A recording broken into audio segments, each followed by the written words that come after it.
welcome to the Off the Charts Football Podcast. I'm Mark Simon, along with SIS VP of Football Matt Manocherian. We've got a great guest today. We want to talk as much NFL draft as possible, so let's get right to it. And we bring in Ryan McCrystal, aka Draft Ace. Ryan's Twitter is CFB Film Room. He's another SIS data super user, and he writes for sharpfootball.com. Hey, Ryan. Hey, Mark. Thanks for having me.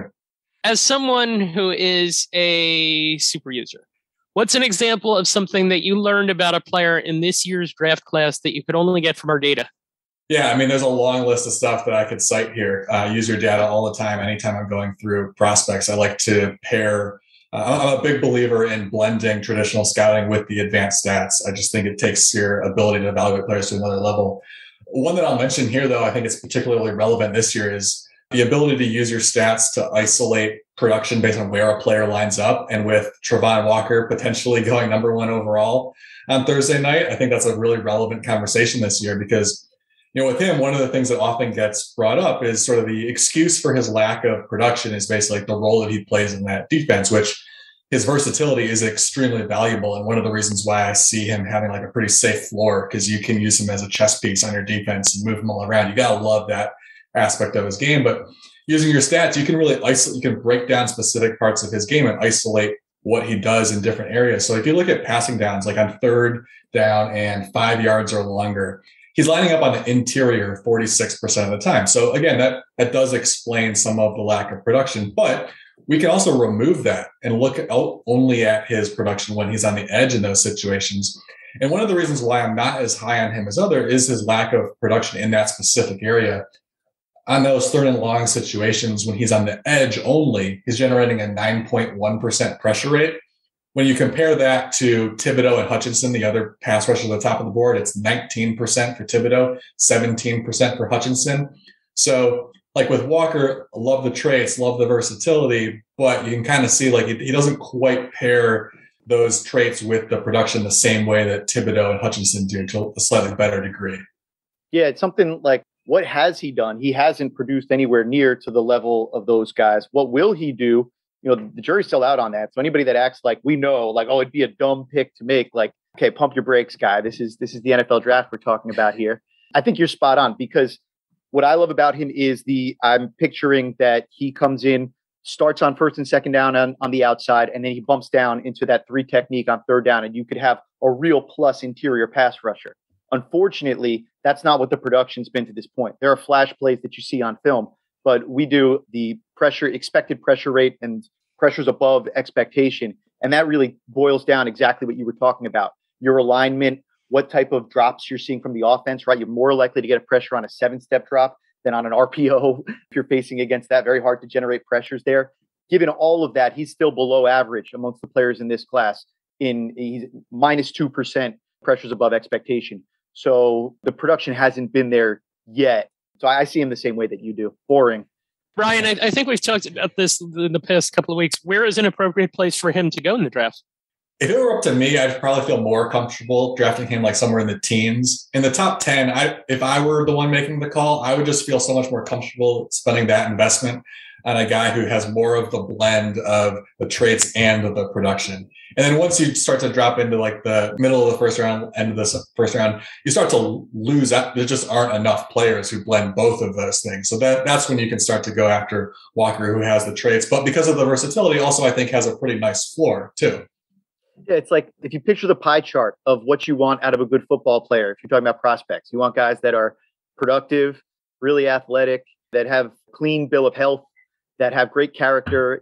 However you divide up that pie chart, it's really hard for me to arrive at a place where, unless there's injury stuff we don't know about or character stuff we don't know about, that the combination of productive and athletic from those two guys gets supplanted by the athletic, but not so much production. It's just the way you break it down is so simple. Like, yeah, get the guys that are both first, and then you have to start choosing between one or the other. You're right. Like, and then you have your dart throws at the end.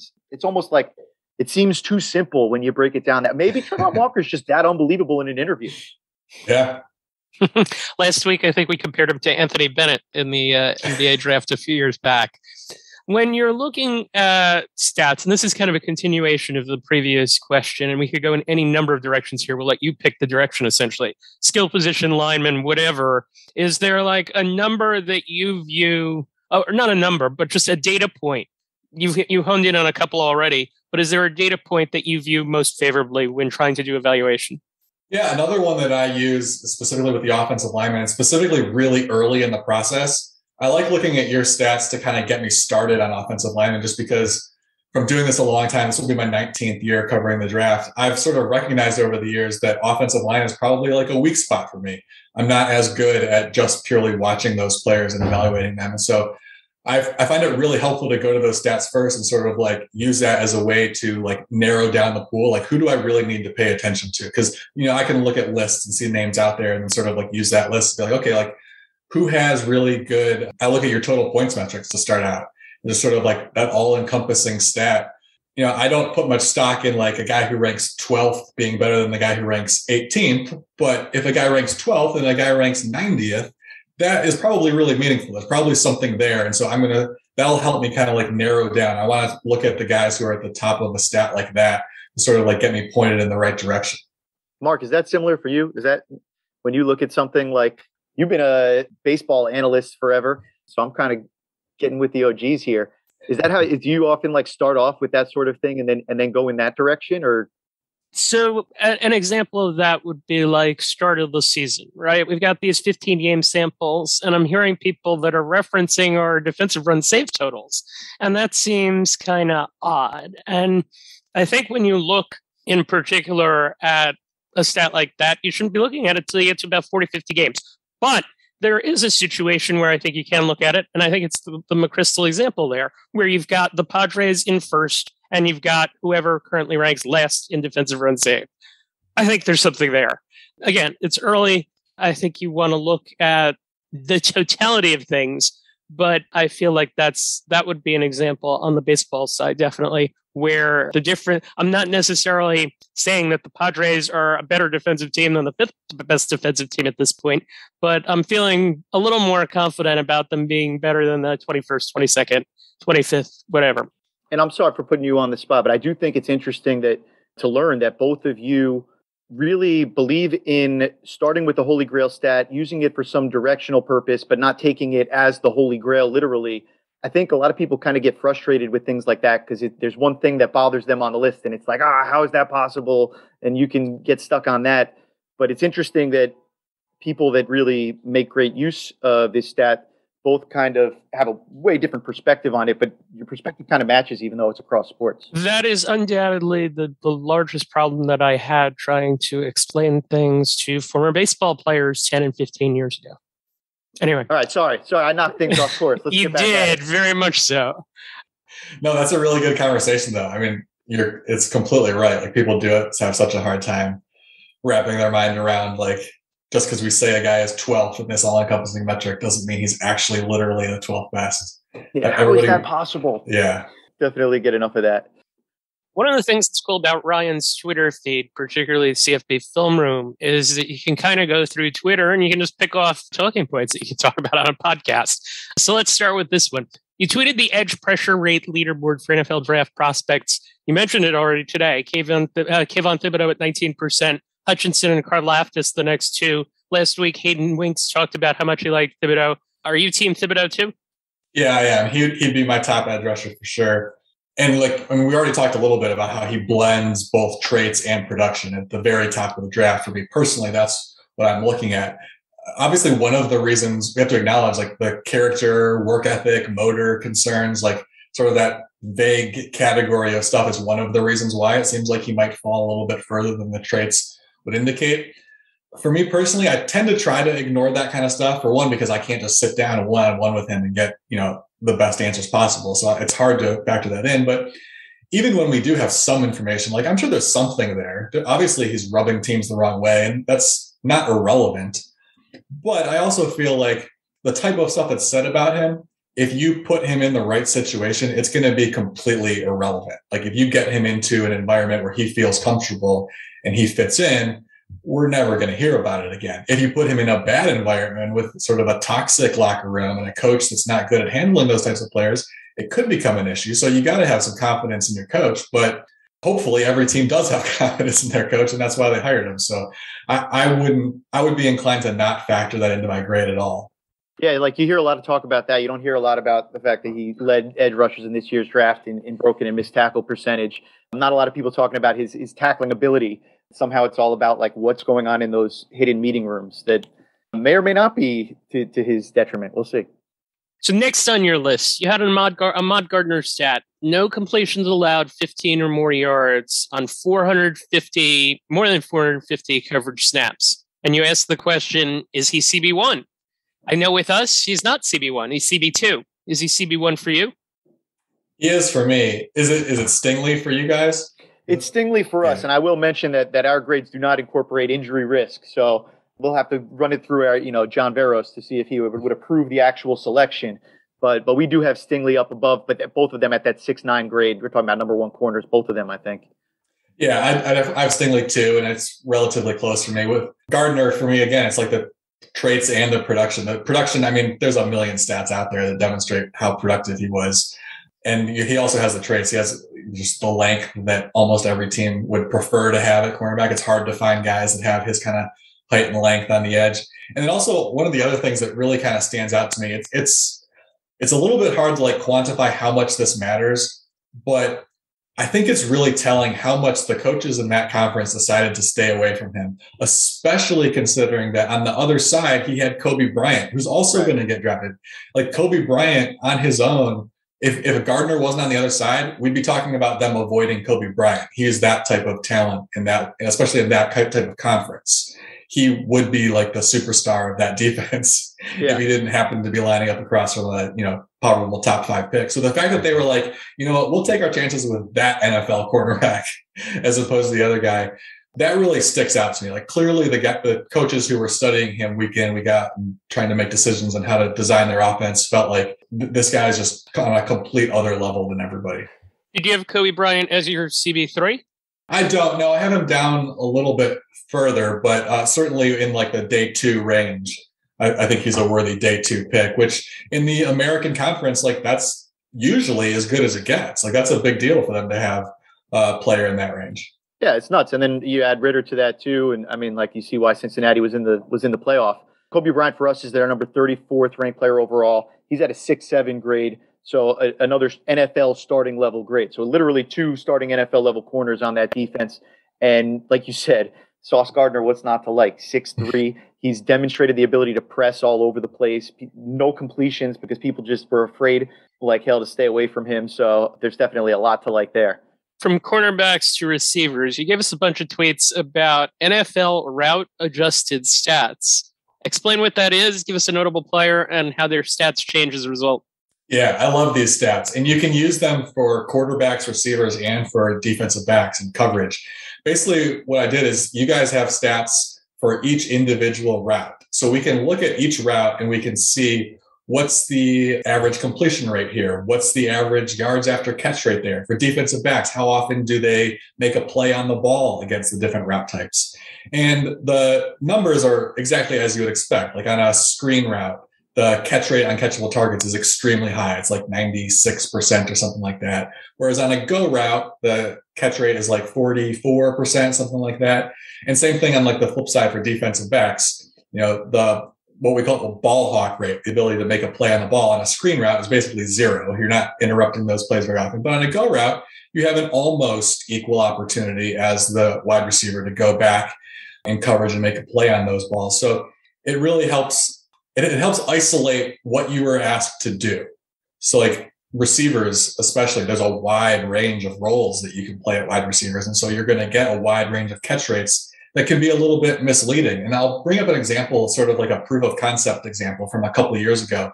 One that really jumped out at me was from the 2020 class, Jalen Reagor, when he was coming out of TCU.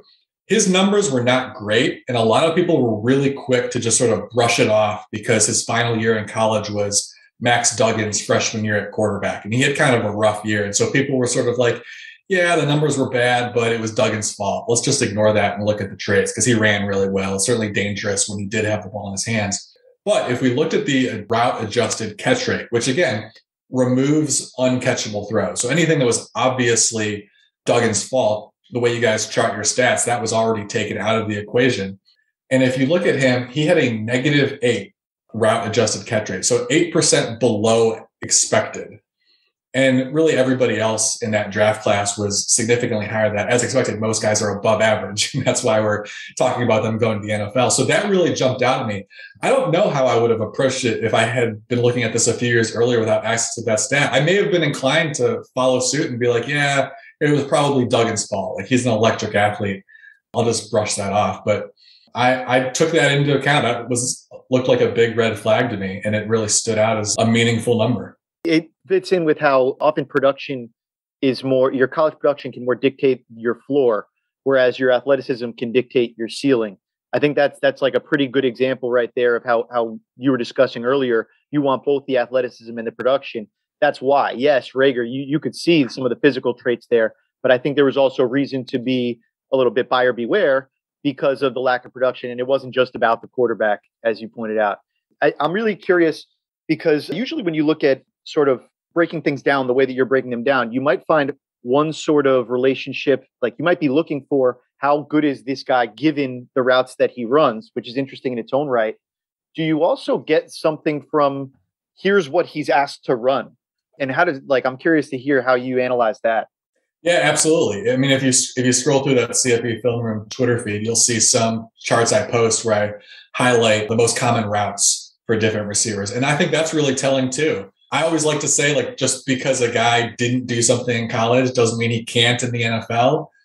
But if he didn't do it in college, we've just got to put a big question mark over that. You can't automatically assume it's going to happen. So yeah, I think it's really helpful to look at the types of routes that they've run. All else being equal, I'd much rather have a guy who has run a more complete route tree and had success throughout that. So yeah, being able to look specifically at what they were asked to do, really helpful.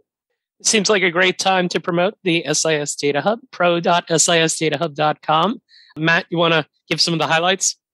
Yeah, pro.sisdatahub.com. So for anybody that's been checking out the NFL draft site at nfldraft.sportsinfosolutions.com, you can see a lot of our great high-level stats that we have at Sports Info Solutions, some of the key analytics, the scouting reports that we've been talking about on all these players. But if you're really interested in the premium, like what Ryan McCrystal uses on the CFB Film Room account and what he does when he's writing at Sharp Football Analysis, you can see at pro.sisdatahub.com. Basically, we give you the ability to query our database like you are Alex Vigderman yourself and break things down in any sort of way that you can imagine so that you can see how a quarterback is performing on 3-step drops against cover 2 when the receiver is lined in a solo split. Really anything that you can think of, all of the different charting data points that we collect at SIS, we give you the power to learn whatever you want to learn and to often come back to us on the SIS Off the Charts Football podcast and educate us on how you've created route adjusted stats and different things like that. So it's pro.sisdatahub.com. That's our premium service. Please check it out. And Ryan, let's talk running backs. Did you find anything cool on pro.sisdatahub.com about them? Absolutely. One of the things that I've always looked at with running backs, even before diving into advanced stats, is there's 2 key factors that I want to know. Like, one, can you create explosive plays? Can you turn the corner and break off big long runs? And that's fairly easy to you can see that pretty well just by watching the games, and data on long runs has been available for a long time. The other thing that I want to know is, can you avoid negative plays? Like, if something goes wrong, can you make something happen as opposed to just getting stuffed in the backfield, stop dead in your tracks? And you guys have a cool stat on there where you can look at where first contact was made. And so it doesn't perfectly do this, but it sort of sets up the scenario like, okay, the play's been blown up at the line of scrimmage. You're contacted at or behind the line of scrimmage. What do you do next? And going back to last year, one of the things that made me sort of elevate my opinion of the North Carolina running back that went to the Broncos, I'm drawing a blank on his name. Javonte. Yeah, Javonte Williams. Yeah, looking at that sort of stat and seeing how successful he was in that situation sort of caused me to elevate my opinion of that, because he sort of jumped out as a running back that, like, the play gets blown up, he's still going to get you 1 or 2 yards. And that's meaningful. Like, it doesn't look like a lot, but just to sort of like provide a real world example, let's say it's 2nd and 5 and you call a run play and it gets blown up at the line of scrimmage. If you have a running back that can salvage 2 yards, that's a big deal as opposed to getting stopped for -1 yards in the backfield, because 3rd and 3 versus 3rd and 6, that changes what you're going to call in the next play. It dramatically increases your odds of getting a first down. So I like to look at those kind of numbers, and looking at this class. Unfortunately, this was a stat where it kind of soured on almost everybody, because it seems like most of these guys kind of struggled in this area. So when getting contacted in the backfield or at or behind the line of scrimmage, just to rattle off the numbers for some of the top guys, Breece Hall, who is my top running back, I think he does bring a lot of quality traits to the table, but in that situation where he was contacted at or behind the line of scrimmage, he was stuffed for 0 or negative yards 54% of the time, which ranked 111th in the country. So that's a big red flag that he's maybe not the type of running back that's going to consistently get you something out of nothing. Same thing with Kenneth Walker. He ranked 89th. Isaiah Spiller ranked 90th. So a lot of those guys seem to sort of be the type of running backs that, yeah, they have a lot of traits that we like, and you get them in a good system behind a good offensive line, they'll probably do okay, but they may not have those special traits that allow them to produce even when things go wrong. It matches the eye test, what you see with these guys. The big play potential is definitely there when you look at Breece Hall, Isaiah Spiller. You see what those guys have produced as receivers is pretty good relative to the class. What those guys produce in terms of forcing missed tackles, definitely in the high end of the class. And then a little bit of a different flavor, Kenneth Walker, probably more of that 1st and 2nd down, trusting his vision and his contact balance a little bit more. But none of these guys, we have that stat on NFLdraft.sportsinfosolutions.com that is your positive percentage when hit at the line. And those guys are all way down the list amongst, even the running backs this year. So that's, did you have positive EPA after being hit at or behind the line of scrimmage? Very similar to what you're talking about. And yeah, it's not pretty. So, I mean, I don't know how you could convince yourself to draft a 1st-round running back this year. Like in 2022, I'm not trying to say anything. I love running backs. Like I have good friends that are running backs. Like all the best players on teams that I played on in high school, best players went to running backs. So I'm not trying to blaspheme here, but given that there are a lot of running backs out there that exist that you can find, that you can fill on your team, and we can't really make a great argument about anybody being particularly special, it's hard to imagine that's still a conversation that's going on. Yeah, it is. It just seems like a bad year. And I'm not even necessarily someone who is adamant that you can't take a running back in the 1st round, because especially at the very back end of the 1st round, having that 5th-year option where you can draft a young running back, plug him in, and expect him to be one of the best guys in the league right away, which, unlike other positions at running back, you can have a guy on a reasonable contract for 5 years. And I think that there's some value in that. But yeah, like you said, the talent in this year's class, I don't think you should have that level of confidence in any of these guys to spend that kind of investment on them. With the new GMs and the new coaches, are there GMs or coaches with a Gettleman-ish mentality that we got to run the ball? Fewer and fewer. Right, exactly. That's the point. I'm a fan of the way the Lions are trying to build their team, and they're definitely taking a build up front, be tougher and more physical than you type approach to things.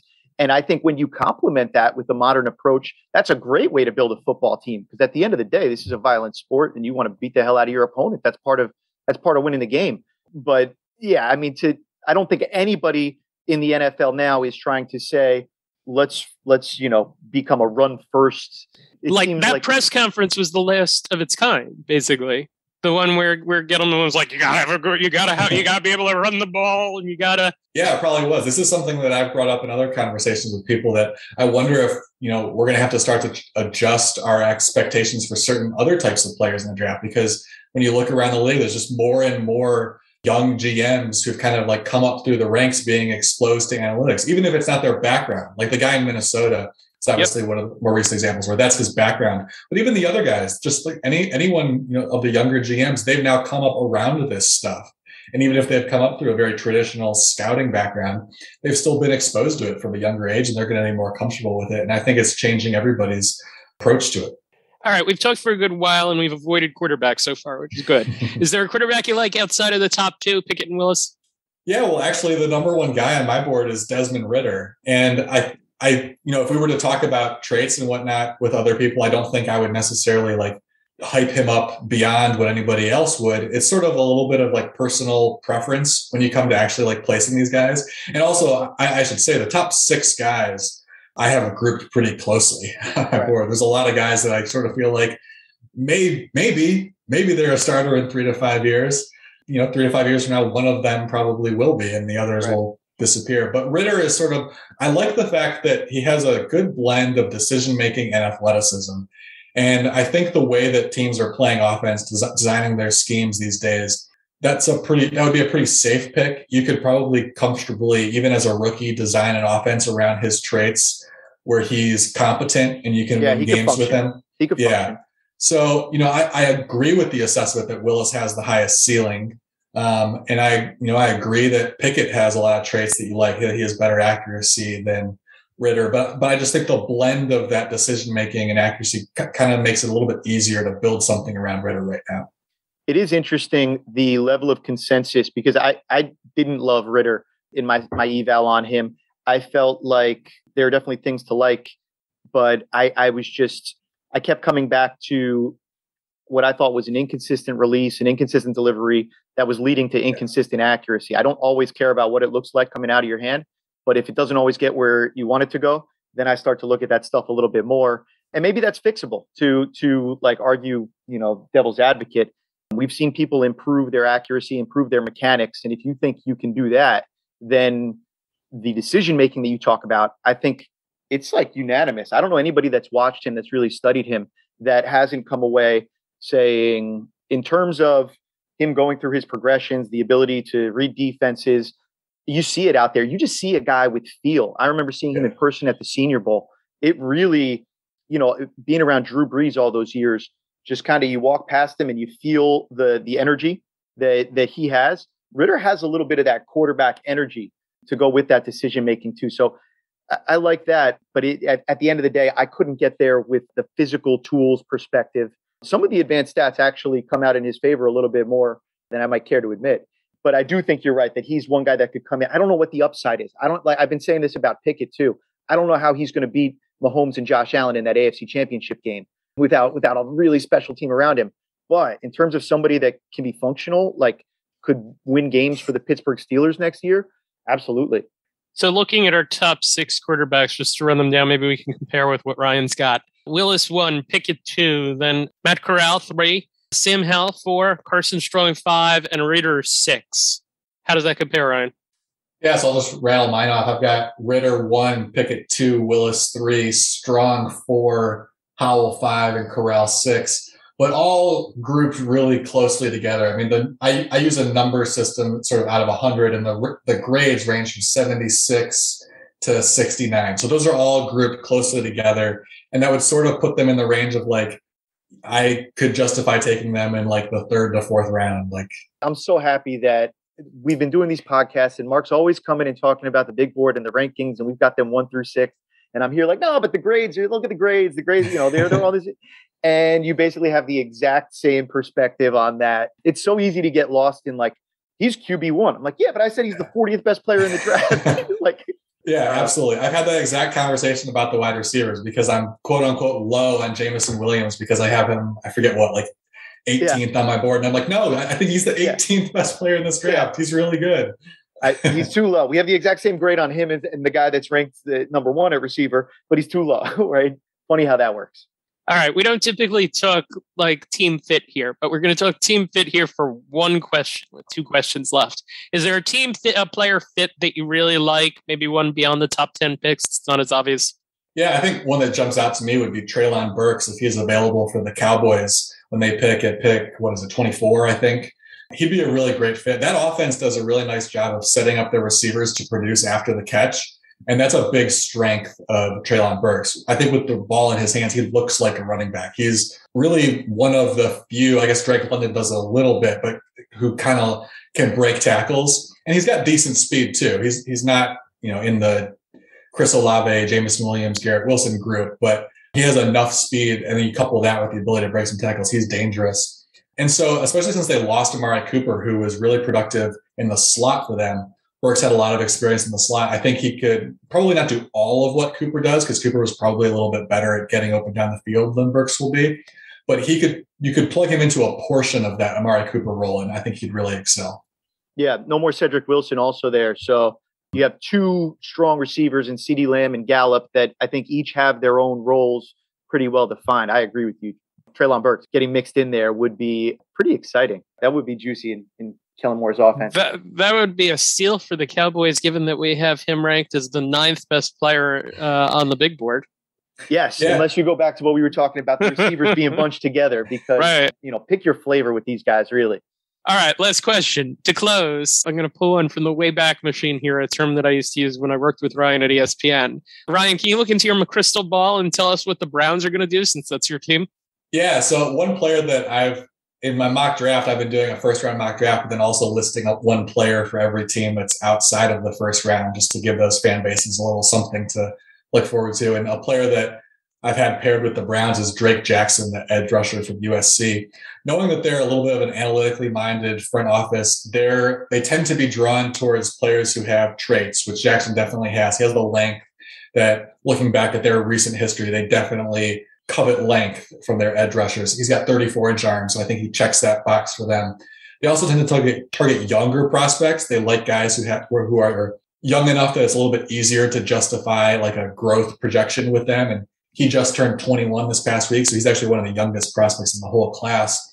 But they also value experience, which is, it's hard to find guys who have the youth, especially in this draft class, where we've got much older draft class than usual, the youth and also experience. But Jackson came into USC as a freshman and was really good right from the start. He's a 3-year starter. He had his season cut short due to injury this year, and obviously the COVID year cut into his playing time a little bit. So his snap count probably isn't as high as you would like, but that's true of quite a few of the younger prospects because of the COVID year. So I think he checks a lot of those like analytic type boxes that they're going to look for, and it's a definite position of need.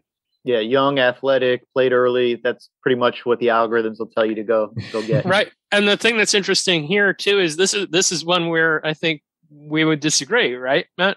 Yeah, I mean, we would disagree. I'm not going to say you're allowed to critique. He's on our board, he's the 15th ranked edge rusher. Yeah, yes. I mean, there's a range of opinions once you get outside the top 5 guys at all of these positions this year, probably more so than usual, I think. Is there an edge rusher that's a better fit for the Browns than him?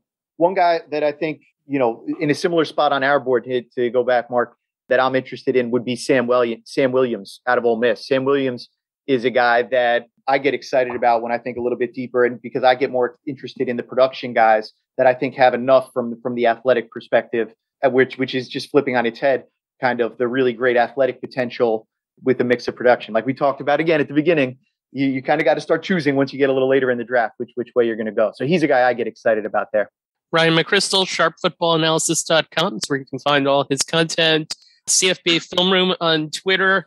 Every tweet gives you some sort of knowledge on this year's NFL draft. Ryan, thanks for joining us. Thanks, Ryan. Keep crushing it. Thanks for having me.